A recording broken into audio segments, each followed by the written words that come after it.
நபியார் பற்றி ஒரு அற்புதமான கதை, எனக்கு மனசு ரொம்ப நெகிழ வைக்கிற கதை. எல்லாம் கொடுக்கப்பட்டது, எதை கொண்டு வர போறோம், எதை கொண்டு போக போறோம், அதை எப்படி அவர் பிராக்டிக்கலா பண்ணார்னா, ஒவ்வொரு நாளும் நபி நாயகத்தின் வீட்டிலே ஒரு காசு கூட மிச்சம் வைக்க கூடாது. இன்றைக்கு இது சம்பாதிக்கப்பட்டால் இன்றைக்கே இது கொடுக்கப்பட வேண்டும், செலவழிக்கப்பட வேண்டும். கடைசியில் கணக்கு போடும் பொழுது ஒரு காசு கூட மிஞ்சக்கூடாது. ரொம்ப தெளிவு, ரொம்ப சந்தோஷம். அவருடைய பிலீஃப் தான்.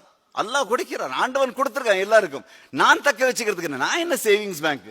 ஆனால் ஒரு நாள் அவருக்கு உடல் கொஞ்சம் சுகம் இல்லாம போச்சுங்க. அப்புறம் 2-3 நாளைக்கு அப்புறம் கடுமையான ஜுரம் வந்துருச்சு. அம்மாக்கு வீட்டுல கவலை, அவங்களுக்கு சம்சாரத்துக்கு. அவங்க சொல்றாங்க, இவர் எல்லாத்தையும் கொடுத்துடுறாரு, நாளைக்கு மருந்து மாத்திரை ஏதாவது வாங்கணும்னா வீட்டுல ஒண்ணும் இல்ல, அதனால கொஞ்சம் காசு எடுத்து உள்ள வச்சுட்டாங்க. அன்னைக்கு ராத்திரி நபிநாயகத்திற்கு தூக்கமே வரவில்லை. இதெல்லாம் தான் பெரிய ஆத்மான்னு சொல்றது.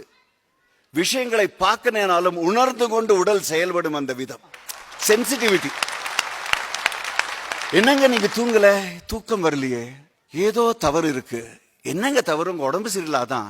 இல்லம்மா, என் முகத்தை பார்த்து ஒரு பதில் சொல்லு, காசு சேமிச்சு வச்சிருக்கியா? பின்ன என்னங்க, ஒரு மருந்து மாத்திரை தவறு செய்து விட்டாய்.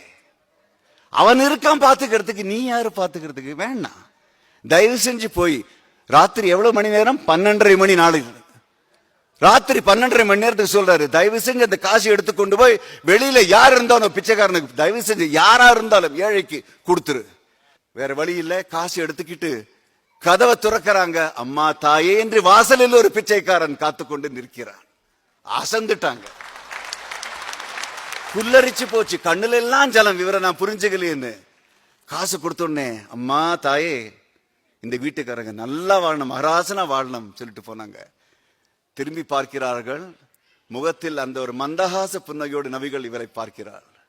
பெறுவதற்கு என்று ஒருவன் காத்திருந்தால் கொடுப்பதற்கு அவன் எப்பொழுதுமே தயாராக இருப்பான், நீ கவலைப்படாத.